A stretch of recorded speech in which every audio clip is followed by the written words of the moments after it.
ជំរាបសួរពុកម៉ែបងប្អូនទាំងអស់គ្នាថ្ងៃនេះគឺធានាថាប្លែកតែម្ដងបងប្អូនចានេះគឺជានំខ្មុះហ៎បងប្អូននំខ្មុះឬក៏គេហៅនំម្រាមដៃរបស់អ្នកស្រុកឧដុង្គចាមិនថាតែនេះខ្ញុំរស់នៅក្រៅស្រុកទេបងប្អូននៅខ្មែរខ្លះក៏អត់ដែរបានញ៉ាំដែរចាអញ្ចឹងហើយថ្ងៃនេះគឺនេះខ្ញុំសូមមកបង្ហាញបងប្អូនពីរបៀបធ្វើតែម្ដងឆ្ងាញ់ណាស់បងប្អូនអើយនំនឹងចានិយាយទៅបានញ៉ាំតែម្ដងគត់ឥឡូវជាប់ចិត្តនៅពេលដែលចង់ញ៉ាំវិញមានតែធ្វើខ្លួនឯងគឺខ្ញុំមានសណ្តែកបាយនឹងខ្ញុំត្រាំវា2ម៉ោងសិនណាបងប្អូនបន្ទាប់មកទើបយកវាទៅចំហុយហើយនេះចំហុយរួចហើយខ្ញុំយកវាទៅលាយជាមួយនឹងស្ករអំបិលទឹកដោះគោខាប់ចាហើយសម្រាប់បរិមាណបងប្អូនអាចមើលនៅក្នុងវីដេអូហើយកូរច្បល់ជាមួយនឹងសណ្តែកហើយសម្រាប់សណ្តែកហ្នឹងបងប្អូនអាចដាំក្នុងឆ្នាំងដូចបាយឬក៏ចំហុយដូចខ្ញុំក៏បានដែរណាបងប្អូនហើយបន្ទាប់មកបងប្អូនយកវាទៅលាយស្ករអញ្ចឹងហើយដោយសារសណ្តែកហ្នឹងវាអត់សូវផុយអញ្ចឹងនេះខ្ញុំកិនវាឲ្យម៉ត់ចាបងប្អូនអាចដាំវាឲ្យផុយហើយនៅប៉ែអញ្ចឹងទៅទើបយកវាទៅកូរលេខជាមួយនឹងស្ករហើយកូរឲ្យដាច់ទឹកក៏បានដែរបងប្អូនហើយនេះជាដូងស្ងួតចាសម្រាប់ដូងគឺបងប្អូនអាចប្រើដូងខ្ចីចាយកវាមកកិនឲ្យរៀងម៉ត់អញ្ចឹងទៅប៉ុន្តែដោយសារនេះខ្ញុំអត់មានដូងខ្ចីខ្ញុំប្រើជាមួយនឹងដូងស្ងួតអញ្ចឹង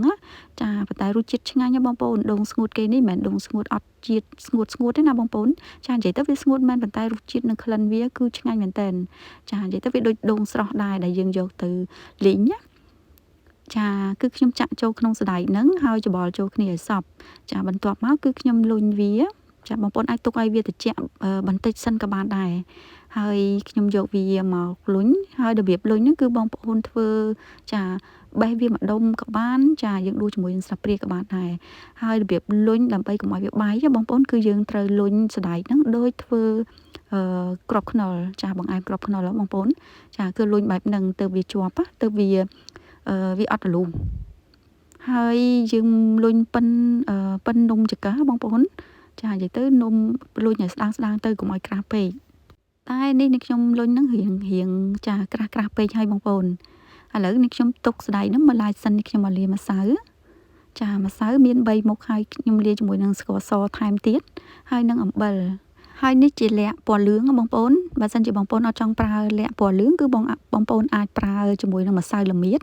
ឬយកល្មៀតទៅបុកលាយជាមួយទឹកបន្តិចទៅហើយចាក់ចូលគ្នាក៏បានដែរគ្រាន់តែថាម្សៅល្មៀតឬល្មៀតហ្នឹងគឺវារៀងមានក្លិនណាបងប្អូនចាតែនេះខ្ញុំប្រើជាមួយនឹងលក្ខពណ៌លឿងតែម្ដងដាក់ហ្នឹងគឺដើម្បីឲ្យឃើញពណ៌វាស្អាតណាបងប្អូននៅពេលដែលយើងចៀនទៅឲ្យវាឃើញលឿងហើយខ្ញុំលាយជាមួយនឹងទឹកកូរម្សៅឲ្យសព្វចាជាការស្រេចយើងអាចយកនំហ្នឹងមកជ្រលក់ដើម្បីយកវាទៅចៀនហើយសម្រាប់ចៀនឬបំពងហ្នឹងបងប្អូនត្រូវប្រើប្រេងរៀងច្រើនណាបងប្អូនសម្រាប់បំពងហើយចានេះជារបៀបខ្ញុំធ្វើគឺខ្ញុំដាក់សណ្តែកចូលក្នុងម្សៅហ្នឹងហើយបន្ទាប់មកជ្រលក់វាឲ្យសព្វចាហើយស្រង់វាឡើងដាក់លើវែកបែបហ្នឹងបងប្អូនដាក់វាប្រហែលជា4ឬក៏5នំអញ្ចឹងទៅដើម្បីឲ្យវាជាប់គ្នាចាតែពិតទៅនំខ្មុះហ្នឹងគឺចាអ្នកខ្លះគេហៅនំខ្មុះអញ្ចឹងអ្នកខ្លះគេហៅនំម្រាមដៃបងប្អូនចាបងប្អូនអាចប្រហៅទៅតាមចំណូលចិត្តណាចាហើយនេះខ្ញុំយកវាទៅបំពងបែបហ្នឹងតែម្ដងបងប្អូនហើយនៅពេលបងសណ្តែកជ្រលក់ជាមួយនឹងម្សៅចូលហើយបងប្អូនកុំភ្លេចចាឆ្កឹះវាចេញពីបាតខ្ទះដើម្បីកុំឲ្យវាខ្លោចទេបងប្អូនហើយនេះជារបៀបចម្អិនមួយទៀតគឺយើងយកសណ្តែកហ្នឹងចាដាក់ចូលក្នុងម្សៅហើយស្រង់វាមួយបែបហ្នឹងហើយដាក់តម្រៀបវាឲ្យបានចា4ឬក៏5ទៅនិយាយទៅបងប្អូនអាចធ្វើរបៀបទៅតាមបងប្អូនចង់ណាចានេះជារបៀបទី2ឬទី1គឺបងប្អូនដាក់ចាបែបហ្នឹងដាក់លើវែកមួយទៅណាហើយចាយើងធ្វើបែបហ្នឹងទៅវាលឿនហើយយើងចៀនវាឲ្យក្រហមទៅគឺជាការស្រេចបងប្អូននំហ្នឹងបើនិយាយពីរសជាតិវិញគឺថាដូចនេះខ្ញុំទិញនៅភ្នំឧដុង្គហ្នឹងគឺ99%ហើយបងប្អូនចានិយាយទៅគឺរសជាតិដូចគ្នាគ្រាន់តែថារូបរាងគឺអត់សូវស្អាតដូចគេលក់អីបងប្អូនណាមួយនេះជាលើកទី1រៀនធ្វើបងប្អូនចាទៅញ៉ាំឆ្ងាញ់ហើយ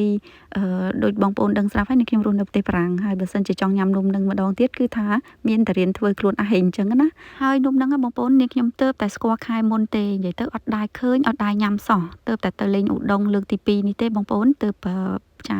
បានឃើញនំហ្នឹងហើយទិញញ៉ាំគឺមានរសជាតិឆ្ងាញ់អញ្ចឹងហើយក៏ចង់រៀនចាចង់ចេះចង់ដឹងសួរគេសួរឯងអញ្ចឹងទៅណាបងប្អូនគេប្រាប់ចាឥឡូវចេះហើយ